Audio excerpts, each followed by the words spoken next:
எல்லாம் வல்ல இறைவனுடைய திருவடிகளை என் மனமொழிமைகளால் வேண்டி பணிகிறேன். அம்மையப்பன் நண்பர்கள் அனைவருக்கும் என் அன்பு வணக்கம். இன்றைக்கி கிடச்சதில் படித்தது அப்படின்ற டாபிக் எல்லாம் படித்தது பிடித்ததுன்னு போடுவாங்க. நம்ம படிக்கிறது எனக்கு ரொம்ப பிடிக்கும் அப்படின்றதுனால எனக்கு என்ன கிடைக்குதோ அதுலேருந்து படித்ததை போடுறேன். ஸோ அதனால் இது கிடைத்ததில் படித்தது, ஓகேங்களா? ஏதோ கொஞ்சம் டிஃப்ரெண்ட்டாக இருக்கட்டுமே அப்படின்றதுக்காக. வாழ்க்கை பலவிதம் அப்படின்ட்டு ஒரு சின்ன காலம் படித்தேன்.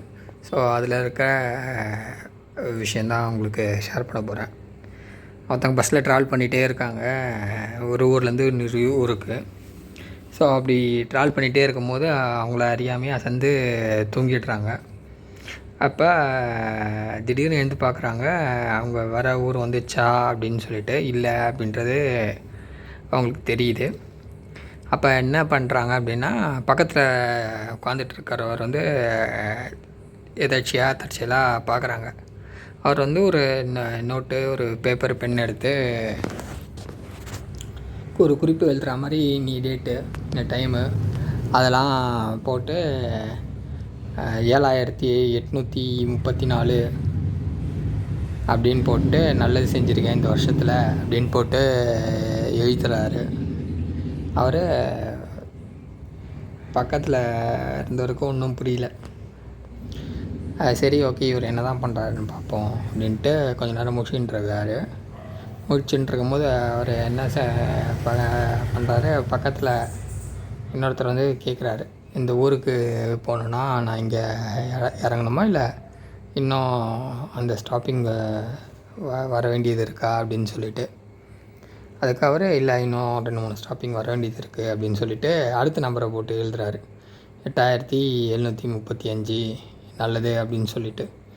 இவருக்கா ஒன்றும் புரியல. நாட்டில் இந்த மாதிரிலாம் கூட குறித்து வச்சுக்கிறாங்க போல் அப்படின்னு நினச்சிக்கிறாரு மனசுக்குள்ளே. ஆனால் அவர் அதை வெளியில் சொல்லலை. அதுக்கப்புறமா இவர் வர வேண்டிய இடம் இன்னும் வரல. அதனால அவர் என்ன சொல்கிறாரு, அண்ணன் உங்களோட அடுத்து நல்லதாக இதை எழுதிக்குங்க, என்னோடய ஸ்டாப்பிங் இது தான் அப்படின்றதே அவரோட ஸ்டாப்பிங் பேரை சொல்லிவிட்டு அந்த ஸ்டாப்பிங் வந்தோடனே எழுப்பிடுங்க அப்படின்னு சொல்லிவிட்டு திரும்ப தூங்க ஆரம்பிச்சிடறாரு. இது கேட்க எனக்கு நல்லா இருந்தது. ஸோ நம்ம செய்கிற நல்லதை மறந்துடுறது ரொம்ப ரொம்ப நல்லது. ஆனால் ஒரு சில சமயம் நம்ம இந்த மாதிரி சின்ன சின்ன நல்லதெல்லாம் செஞ்சுருக்கோம் அப்படின்றத எங்கன்னா குறித்து வச்சோம், அதை நம்ம திரும்பி பார்க்குறோம் அப்படின்னா, நம்ம சோர்வாக இருக்கும் போதோ இல்லை நம்ம அசதியாக ஃபீல் பண்ணும் போதோ இல்லை என்னடா அப்படின்ற ஒரு சிச்சுவேஷன் இருக்கும் போதோ நம்ம அதை எடுத்து படித்தோம் அப்படின்னா நமக்கு கண்டிப்பாக ரெஃப்ரெஷிங்காக இருக்கும் அப்படின்றது நான் கற்றுக்கிட்டது.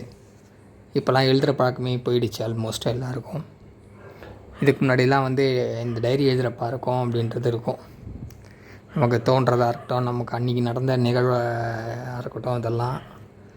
ஸோ அந்த எழுதி வச்சோம் அப்படின்னா என்றைக்குனா ஒரு நாள் நம்ம சும்மா எதாச்சும் பற்றி பார்க்கும்போது கூட நம்ம இதெல்லாம் எழுதியிருக்குமா அப்படின்னு நமக்கு ஒரு ஆச்சரியம் ஏற்படும். ஸோ அந்த மாதிரி இது நல்ல பழக்கமாக இருந்ததுன்னா இன்னிலேருந்து இப்போத்துலேருந்து நீங்கள் செய்கிற ஏதாவது ஒரு சின்ன நல்லது உங்களுக்கு குறித்து வைக்கணும்னு தோணுச்சுன்னா குறித்து வச்சுக்கோங்க, ஒரு நோட்டில் இல்லை ஒரு டைரியில். அப்படி இல்லை அப்படின்னா இந்த காணொலி நீங்கள் கேட்குறீங்க அப்படின்னா இந்த காணொலியில் கமெண்ட் செக்ஷனில் கூட நீங்கள் என்ன நல்லது பண்ணீங்கன்னு கமெண்ட்டாக பதிவு பண்ணுங்கள். நல்லது பாராட்டும், நல்லதே நினைப்போம், நல்லதே நடக்கும். நன்றி, வணக்கம். நீங்கள் அப்படி நல்லது செய்ய ஆரம்பிக்கிறீங்கன்னா இந்த சேனலை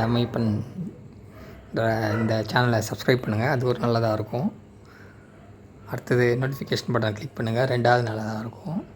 இதை உங்கள் ஃப்ரெண்ட்ஸ் அண்ட் ஃபேமிலிக்கு ஷேர் பண்ணுங்கள், 3வது நல்லதாக இருக்கும். உங்கள் ஃப்ரெண்ட்ஸ் அண்ட் ஃபேமிலியை சப்ஸ்கிரைப் பண்ண சொல்லுங்கள், 4வது நல்லதாக இருக்கும். உங்களுக்கு நல்லதோ இல்லையோ கண்டிப்பாக எனக்கு அது நல்லதுன்னு நான் நம்புகிறேன். தொடர்ந்து இந்த மாதிரி நான் படித்தது இல்லை நான் வாழ்க்கையில் எக்ஸ்பீரியன்ஸ் பண்ணது ஏதாவது இருந்ததுன்னா ஷேர் பண்ணுறேன். உங்களுக்கு பயனுள்ளதாக இருந்தது அப்படின்னா மற்றவங்களுக்கு ஷேர் பண்ணுங்கள். இல்லை அப்படின்னா மற்றவங்களுக்கு ஷேர் பண்ணணுன்றது இல்லை. எப்போ உங்களுக்கு இது பயனுள்ளதாக இருக்குதுன்னு தோணுதோ அப்போ ஷேர் பண்ணிங்கன்னா போதும். நமக்கு தெரியாது, நமக்கு பயன்படாது, மற்றவங்க பயன்படலாம். ஈழகன் படத்தில் இருந்த மாதிரி தான். அந்த சைக்கிள் வந்து அவருக்கு அந்த சமயத்தில் தேவைப்படலை, கொடுத்தாரு, அவரோட லைஃப்பையே மாற்றிச்சின்னு சொல்லும் போது அந்த சீன் வந்து ரொம்ப எமோஷ்னலாக இருந்தது. அந்த மாதிரி இந்த வீடியோ உங்களுக்கு பயனில்லாமல் வேணால் இருக்கலாம், வேறு யாருக்குனா பயனுள்ளதாக இருக்கலாம். ஸோ கண்டிப்பாக மற்றவங்களுக்கும் ஷேர் பண்ணுங்கள். அதுதான் என்னோடய ரெக்வஸ்ட், ஹம்பிள் ரெக்வஸ்ட்.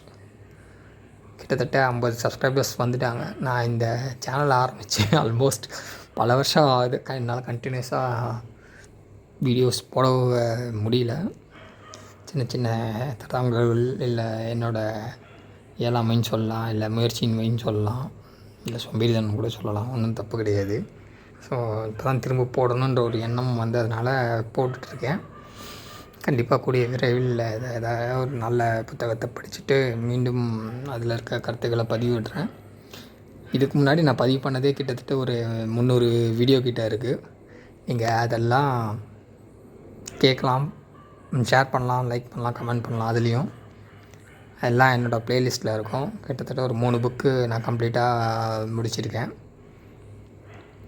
முன்னேற 3 வார்த்தைகள்னு ஒரு ப்ளேலிஸ்ட்டும் இருக்கும். அடுத்தது தங்களின்